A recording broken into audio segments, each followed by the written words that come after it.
In this video, I'm going to show you how easy it is to create realistic style hair in Blender using the Hair Wrangler add-on, which I'm happy to announce is now free. Now, if you've already bought the add-on, don't worry, the version that you're using is now called Hair Wrangler Pro, and I will go over some of the benefits and new features in the second part of this video. But I've made a free version so that anybody can get started creating realistic style hair in Blender. So download that from the link below and I will show you how to use it. Now, before you get started in Blender, as with anything, the first thing you want to do is find references. So get on Pinterest, Google, Bing, wherever you find your images, and try and find a hairstyle that represents the sort of thing that you're going for. And what you want to do with that reference is break it down into distinct segments as best that you can. And I'll show you a couple of examples of how I might go about doing that myself. So I've downloaded a few different hairstyles. So with this one, I'm looking at this and I would probably break this down into 3 different segments, which you can see over here in the layers on the right. So first of all, the fringe, or bangs you might call it, I create that as a distinct section. And then there's a section on the right of the character and a section on the left as well. So I'd probably try and break this down into 3 distinct segments. And this is going to make a bit more sense once we start using the add-on later, because what I'm talking about here does carry over to the add-on. So bear that in mind. Let's look at another hairstyle. So this is the second hairstyle. Now with this one, I'd break it down into 4 different segments. So again, we'd have the fringe, and then the hair on the head, and then 1 segment for each ponytail as well. And then for the third hairstyle, this one's a little bit trickier. We're going to break this down into 6 different segments. So we have the fringe on the right. I've broken this down into 2 different sections because it's 2 colors. And so in the add-on, that's going to be 2 different sections so that you can apply different materials to those. Okay, but I'm getting a little bit ahead of myself here. So let's have a look at this. We've got the fringe on the right, fringe on the left, the hair falling down on the right and the left, and then 1 for each bun as well, like that. Now, the hairstyle that we're going to create in this video, I don't actually have the example in this file now. Maybe I should have prepared that, but I will put it on screen now anyway. I'm going to keep it really simple just for this first video. We are going to look at more complicated hairstyles in future, but just to ease you into using the add-on, I wanted to keep it quite simple.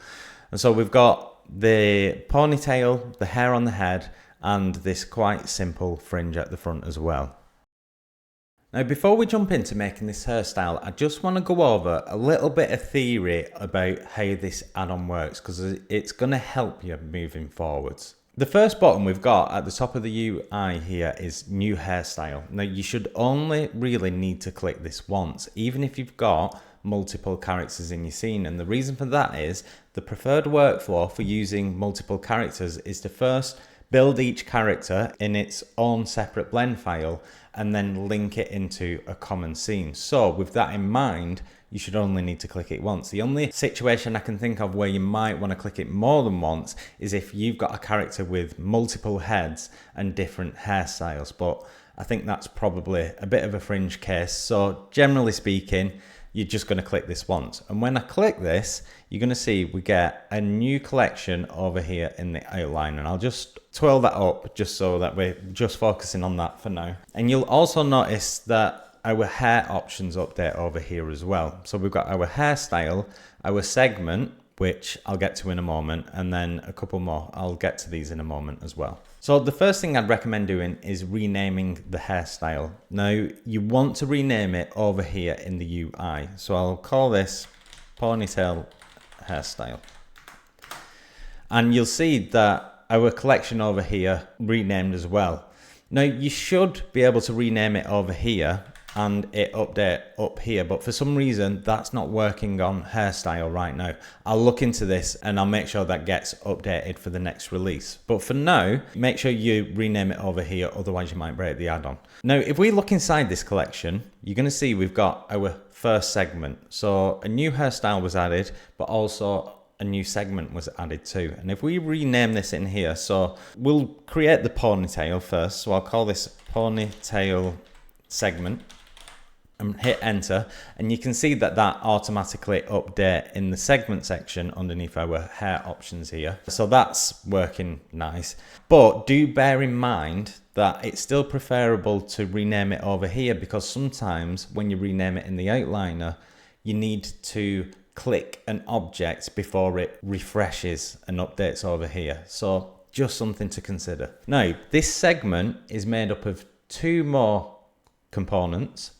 First, we've got a collection, and this is going to hold curves, which this system, so this is our geometry node system underneath, which is named over here. In fact, why don't we rename that to ponytail system, just so we keep on top of where we're at here.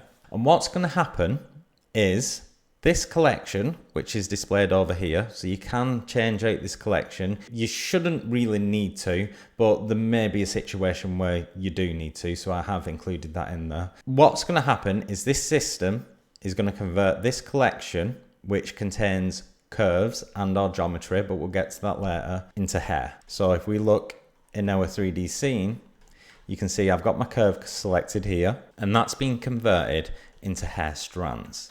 Now, your curves are your building blocks for your hair. Now, if we look at this model that I did a few years ago, this hair is done purely with curves with a profile shape extruded along it. And if we look at it in the scene, now I have been playing around with the hair, so it has lost its color and also a little bit of its shape. But if we look at one of these curves, so I'll just select that one, and we remove that profile shape that's being extruded along it, you see it's just a curve, it's just a line, and that won't get rendered. But we add a profile shape, and then this turns into something that will be rendered. What the Hair Wrangler add-on is going to do is it's going to convert this shape into hair. Like that. So you can see how this shape that we just had, you just saw, is being converted into hair like that. By the way, this is the Hair Wrangler Pro add-on, so if you're not seeing all these options, that's because a lot of these are Hair Wrangler Pro specific, which, as I say, I'll get to it in a little bit. However, what this means is we can now use the underlying curve. So if we tab into edit mode, we've got the curve selected, not the hair itself, the curve. Tab into edit mode and move this realistic style hair around using curve, which is so much easier to control than the grooming tools. It's really nice, and given that there's no free version, I'd strongly encourage you to give it a try, because I mean you can see how much easier this is compared to how it was before. And I can show you that we can just convert all of these into realistic style hair just by pressing this button. Look at that. Super nice stuff. You're not supposed to see around the back. Just pretend you didn't see that. So let's get back to our other scene. So as I say, the hair system is converting this curve into hair. Although the curve is actually still there. It's just transparent. And if we come over to our modifiers, we can actually change the material of this curve, which is going to be useful. Let's just move it out the way a minute. We change this material to the poly material, it's going to give you a better idea of what's actually happening here. And in fact, I'm also just going to turn on wireframe as well, because that's going to make it even more clear. Now, underneath the material slot, by the way, I've got the curve selected here. So when you've got a curve selected, come to modifiers, you get a few different options here. So you can change your material there, but underneath we've got a resolution. And if I turn this down, you're going to see the resolution of the shape being extruded along the curve is getting less. And you can see that it's the edges going down this curve that's being converted into hair strands. It's really obvious when you turn it down what's going on. And in fact, we can make it even more obvious. I didn't plan to do this, but if I just bear with me, I will get to this stuff later on in the video. If we turn this right down here to the point where we've just got one hair strand following each edge down the length of our curve. So if I turn this up now, We'll turn the resolution up. So now we've got four hair strands. Let's pull that back to a transparent material just so you can see.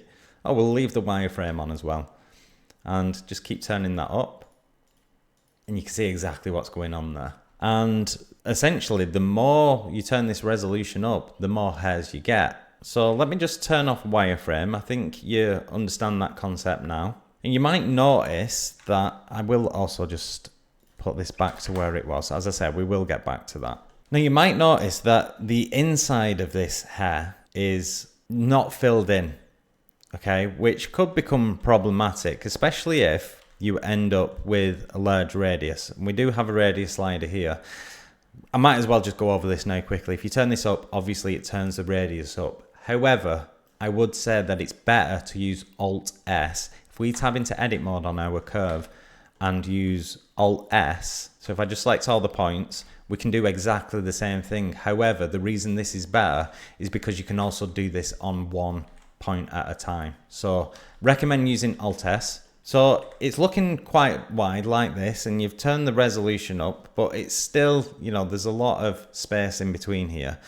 And you can use the filler hair for this. And what that's going to do is just start dynamically adding more hairs in the middle of this. Now, I have capped this at 5. And you might be wondering why that is, because obviously this doesn't look quite natural. Well, we're going to go back to the modifiers of the hair system. So if I select our hair system here, you can see by default we have a few modifiers attached to this as well. Now this top modifier is what actually converts the curve into hair strands, and it needs to be at the top as well. So just leave that one alone. Unless you know what you're doing, I'd recommend just leaving that alone and make sure that it stays at the top.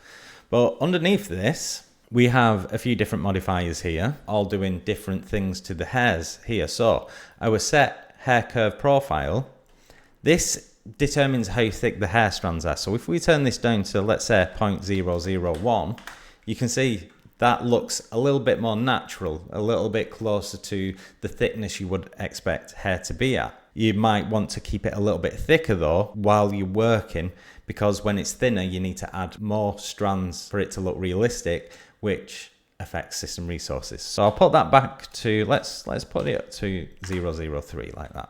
And we also have a clump hair curves modifier, which affects the clumping of the curve naturally. Oops. And you can adjust this as you see fit, play around with this, experiment, see what each thing does. But the one that I'm concerned with right now is our duplicate hair curves. And as you might have guessed and might have seen from when I adjusted it a moment ago, this adjusts how many times the original hair that's going along the edge of our curve, we're going to get into making the hairstyle in a moment, I promise. We're nearly done with the theory. That's being duplicated, okay? And the more you turn this amount up, the more duplicates you get. But also, I want to draw your attention to this radius, because if you're in a situation where you don't want to turn the resolution up anymore, you can't turn the filler hair up anymore, you want to balance that out with this radius here. And that is going to, you can see what's happening. It's pushing all the duplicate hairs out and filling in the gaps. Really important thing to consider, because otherwise you're going to be trying to bump up the resolution and bump up the filler hair to the point that you've just got way too many hairs in the scene and Blender crashes. Now, before we get on to making the hairstyle, I do just want to mention you do have a load of hair modifiers available to you in Blender by default that's going to affect how this hair looks, and we're going to look at one more when we get to creating the hairstyle in a moment. But do look through all this and have a play around to see what they do. There's a lot in there. Now we've got the theory of how the add-on works, and I do apologize. I know it is a little bit complicated and you just want to get started, but understanding what's going on is really going to help you to make more realistic hairstyles moving forward. So let's move on to creating our first segment, which is going to be our ponytail, as we named it earlier. And this is going to be super easy. I'm just going to scale this back down. I'm going to jump into my top view. I'm in edit mode. I'll press A to select all, R for rotate, 90. Then I'll press minus, so it's minus 90. The backtick key, jump into a right view. I'll just place this up here because, as I said, this is going to be our ponytail. So we'll just shape this into a ponytail like this. And already, just like that, remember we can scale individual points, make it look a bit more ponytail-like. And I mean, it doesn't look very realistic just yet, but we've got a ponytail just like that with realistic style hair. Super nice, super easy. Now, I did promise you that I was going to show you another modifier, and this is going to help the realism of your ponytail. So if I select the system, and I'm going to add a hair deformation frizz hair curves. And you can kind of see what's happening. If we turn up the distance, that's adding a bunch of frizziness to our hairstyle. You see how without it, they're all really straight. That's why it looks very procedural right now. But if we turn this up a bit, and we also tweak this shape, I'm going to set this to be a negative value, and you'll see what happens when I do that. It sort of brings back our clumping. The more I turn this down, the more the frizz appears up here and less down here. But if we set this to minus 0.5, we'll get an effect where it gets less and less towards the clump. As I say, playing around with it, and this will make more sense. I'll just turn the effect down a little bit, and you can see that just with that one modifier, we've gone from that to that, which I think looks a little bit better. You can change the seed too. I wasn't quite liking how we were getting a couple of strays coming straight down here, so you change the seed and you get a bit of a different effect. Okay, so that's nice. That's the ponytail sorted. Now, obviously you'd model some sort of bobble in here as well. I'm not going to bother with that. I'm just going to keep it like this for this lesson. Now, the next segment we're going to look at is the hair on the head. Now, to start this, naturally, we're going to press the new segment button. And keep your eye over here when I do that. You'll see we get a new segment added underneath our hairstyle. So let's rename that. We will call this head hair segment. And might as well rename the system as well. Like that. Now, the way we're going to do this is not using curves. So this default curve that it's added over here, I'm just going to delete that, because instead we're going to use geometry. So you can actually use geometry for this as well, which makes it super powerful. So the way I'm going to do it is I'm going to use retopology tools to draw the hair directly on the head. Now, usually I would start retopology using the speed retop or Addon, and if you haven't used that before, I would recommend having a look at that, but you might not have that, so let's do this from scratch. I've just noticed we do have a bit of a texture issue on this model here. I'm quite sure why, but I'll fix that in future. So to start this, what I'm going to do is I'll press Shift A, Mesh, and add in a plane, which is going to come in down there, and scale that down. We're going to use a mirror modifier. Might as well just add that now. Add a mirror modifier to that. And I will also press Ctrl A and apply transforms. Now we also want a shrink wrap modifier. So search for shrink wrap, and we'll set our head to be the target object. So now it's sticking to the head. I'll jump into edit mode, and I'll also make sure that retopology shading is turned on, which means that if I just deselect now, you can see this is blue and we can see it. And I also want to make sure that on cage is turned on here. Now remember, hair is generated along the length of our geometry, our curve. So what you want to think about when you're doing this is the direction that the hair is going to be going in. So if you think about where the hair's starting over here, it's ending up at this ponytail here. So we want our edges to end up over there. Does that make sense? I hope that makes sense.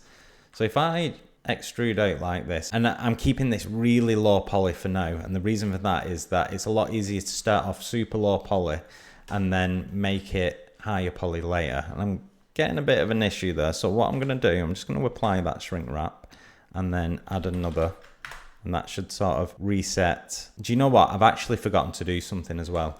let's turn on snapping so that our retopology object snaps to the object underneath. I think that's why it was behaving a bit strangely. So let's just carry this on. And I'm just paying attention to the direction that these edges are traveling in. Now let's turn on shrink wrap as well. Sorry, let's turn on cage as well. Okay, so something like this. Now we can add resolution in super easy from here. Just Control R to add cuts. I'm just making the shape of the hairstyle. It doesn't need to be perfect because we can tweak this later using our sculpting tools. We do want a bit of resolution here, so just add a cut there. And I'll add another cut here and here, just so it conforms to the head a little bit better. Like this. Now remember that where you put these edges, where you make these cuts, is where the hair strands are going to be generated from. Okay.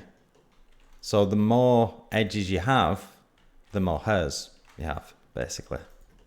So now we just have an object on the head, and we might as well apply that shrink wrap now. So come into object mode, apply that, and I'll also apply the mirror. In fact, no, let's keep the mirror. And I'll jump into edit mode. Now, the way this is going to work is where you want the roots of the hair strands to be, you want to crease the edge. So if I come to edge select, and we want the roots to be here, because you know we want the hair to start here and end up back here at the ponytail. So if I just select that edge, Control Shift click this edge, I'm going to come up to item and just turn up mean crease like this.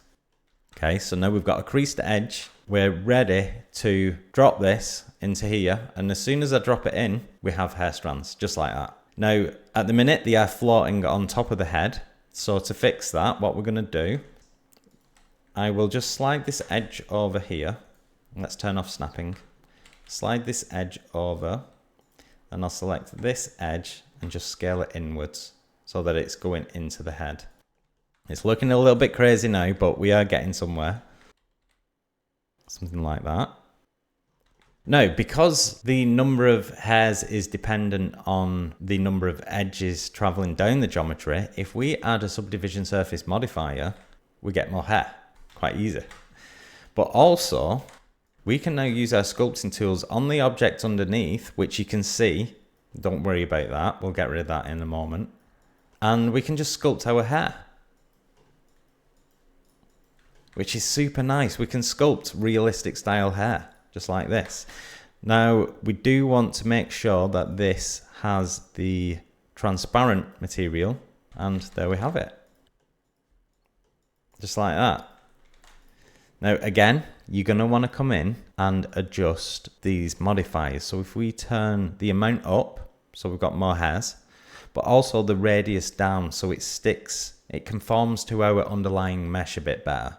Maybe not all the way down, but most of the way. I'll also turn that frizz down a little bit. And there we have it. Now we can use our sculpting tools to adjust the shape of our hair. Really nice.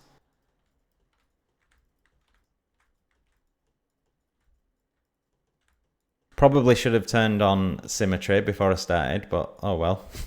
Now, I'm not going to spend too long making this look perfect. This is just so you get the idea. So once you've got that sorted, we can now move on to the final segment of our hairstyle, which is the fringe or bangs. So we'll just click new segment, as a new segment. Don't forget to rename. We'll call this fringe, and then we'll call you fringe system. And just start shaping it. Just put this over here like this. Now you might notice we do have a bit of a problem with this one, in that this is a little bit too thick. So what we want to do is press A to select all, and then Alt S to make it less thick, but it can only shrink down so far. So if you find that this is thicker than what you're going for, you want to come over to the system and adjust, well, you can adjust the amount here, but also don't forget you can adjust the radius too, like this. And that's going to help it conform better to the underlying curve. Right now that curve is really thin, which makes it harder to select. So I'm just going to scale it up a little bit so that it's easier to select like that. Okay, so that's our first piece. To get our second piece, we just press Shift D. and that's going to duplicate that curve right inside our segment collection. We'll just mirror that on X, position that, and I mean, in no time at all, we've created a hairstyle for our character. Select 2 points on our curve, right click and subdivide, and you get more points. You find that you're struggling, which I was a little bit there.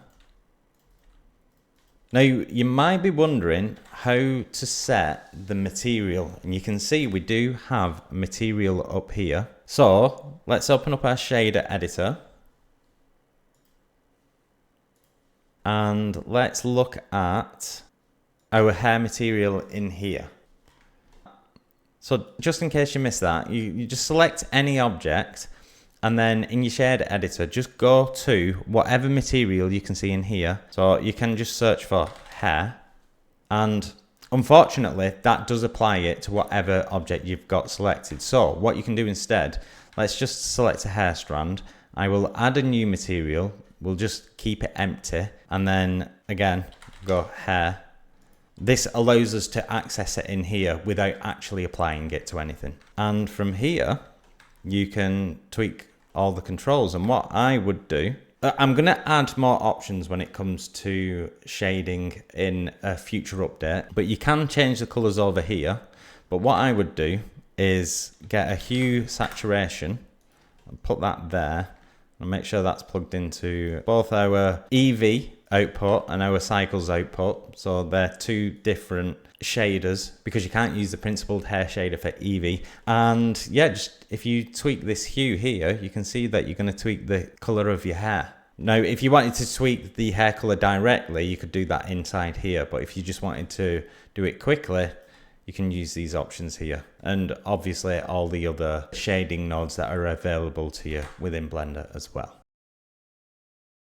So now we've looked at the free version of the add-on, I just want to go over some of the benefits of the pro version of the add-on. Now, this is an extension of the free version, so if you've just skipped straight here because you want to see the benefits of the pro version, I'd recommend going back and looking at what we've already talked about because it all applies to this as well. But there are a few extra benefits, so let's have a look at those now. So what I'm going to do is I'm just going to get rid of that shader window. And I'm also just going to delete everything here. So I'm just going to right click and delete hierarchy. And I'll come to my Wrangler Pro add-on and just add a new hairstyle. And I just want to draw your attention to the outliner. You can see our hairstyles imported in just as it does with the free one, except now we also have some shapes. And that's because our hair strands, in the free version, it's just a circular clump. But in the pro version, it's driven by custom shapes, which you can see here, imports by default. You can get rid of any shapes you don't need. These are just imported to give you an idea of the sort of shapes you can use. And so the way we use these then, I'll just make a little bit of space. If I select my hair clump here, you're also going to notice that the options from our modifier window are now available in the UI as well. So that's another benefit of the pro version. You don't need to go reading through menus. They're all here on the UI. And also, if you have multiple hair strands, for each hair strand that's selected, so if I shift select, you can see that the menu populates here. So all of your hair strands that you have selected will appear here. And you can even filter them by type. So if I just want to work on the resolution, I can hide the profile shape and the filler hair like this. And by doing that, it means I can click and drag down and affect all the strands at the same time. So that is really useful. But I'll just bring this stuff back because what I want to look at now is the profile shape, and changing this is super easy. So if, let's say I didn't want a circle shape there, I wanted something else, I can just click the X there and then click the eyedropper and just select any of these shapes. And if, let's say I want the semicircle, you can see that's the shape I have there now. And we can adjust this profile shape however we want, and that's going to update our hair shape there as well. Now, you already know about what resolution does, so that's just going to adjust how much resolution we have, and of course filler hair. It all does the same thing, and it's all on a per curve basis like this. So really nice. Now, one thing I did forget to mention in the free version is when you import hairs, by default, this additional subdivisions is set to 0, which means when you adjust the shape of your hair, it's going to be a bit blocky like this. Now, in the free version, what you've got to do is come over to your render properties, make sure you set to Eevee. I usually use cycles, so it does mean I do need to change this to Eevee. And then you're going to come down and look for curves. So underneath curves, you can turn this up, and turning this up means you can smooth out the hair and make it look better in the viewport. It does affect system resources, so something to be aware of. And also, we've got our render type here as well. So we've got strand and we've got strip. They have different effects on how the hair looks. So strand is going to make it look like a hair strand. It's going to make it really thin, whereas strip, it's going to have a taper from thick to thin, which does look a little bit more realistic. Now, as I said, it does take a bit of digging to get there, which is why on the Pro version, this is right here on the UI, so you don't have to do any digging. Now, underneath this, we do have a really nice feature. I think this is possibly my favorite feature of this add-on, which is the hair poly curve toggle. So, you remember when I showed you the other hairstyle, when I was showing you how it works and we had a shape being extruded along the curve? Well, we can actually see that right here just by pressing this button. And this is really nice for being able to better visualize the shapes that are being created by the hair strands. But also, once you start adding quite a few curves and therefore quite a few hair strands, it does start to impact your system performance. And when that happens, what you can do is just switch everything to poly mode and it speeds everything up again. So it's really good for that too. And it also means that if you've already built a polygonal style hairstyle using curves in the past, it means you can switch this straight to hair. However, in order to do that, you need to make sure that each strand, each curve has the proper geometry node modifier attached to it, which is done really easily using the next feature, which is, let me just add a curve to demonstrate this. So let's say we've got a path curve here, which is not part of our hairstyle at all. It's just completely separate. And let's say we added a custom shape to this. So let's go with that one. Now, if I was to try and use the options here, you can see no changes made, and that's because it doesn't have the geometry node modifier attached. Now, rather than come in here, add a modifier, go search for that, you can just do move curves to hair collection. Okay, so I did just stop the recording for a second there because I did just run into a little bit of an issue. Essentially what it was, because I've jumped straight from the Hair Wrangler Free to the Hair Wrangler Pro add-on, there was a little bit of a conflict, so I've gone ahead and sorted that out in the code so that you won't run into that issue, and we'll carry on with the tutorial here. So what I was going to do is show you that if you've created a hairstyle beforehand or outside of the Danny Mac hairstyle, you can move it to the collection just by clicking move curves to hair collection, just like that. And what that does is it applies the geometry nodes that you need and also moves it into the collection of the selected hairstyle and the selected segment as well. If you use the copy curves, what it's going to do is the exact same thing, except you'll keep your original one there as well, just in case you need it for something else. Okay, and then finally, you remember before we had to switch the curve direction? Well, you can do that much easier with the UI because there's a button right here to do that as well. So you just click that, nice and easy. Underneath that, actually, just before we get to that, we also have a modifiers panel. Again, this is to avoid having to dig through any sort of menu, so we don't have to select our hair system and then adjust our modifiers from here. They're all just here in the UI. As well as that, we don't need to hunt through menus here, so we don't need to click the add modifier, hair, deformation. That feels a little bit tedious to me, so what I've done is created a menu, a bit like the old system, how we used to add modifiers in Blender a few versions ago, and it's all just here, so that's nice as well. Now finally, we do have these mesh options. So you remember we created the mesh on top of the head? Well, I won't rebuild that whole thing again here, but I will just show you that Once you've got your edge selected that you want to crease edges, no digging through menus, you can just press the crease edge button and then that will crease the edges for you. And again, add mesh to hair system. That's going to move it straight into the selected segment. And you can see how that has converted the edges running down into hair. We only have 2 edges running down, but if we were to add more cuts like that, you can see how that affects it.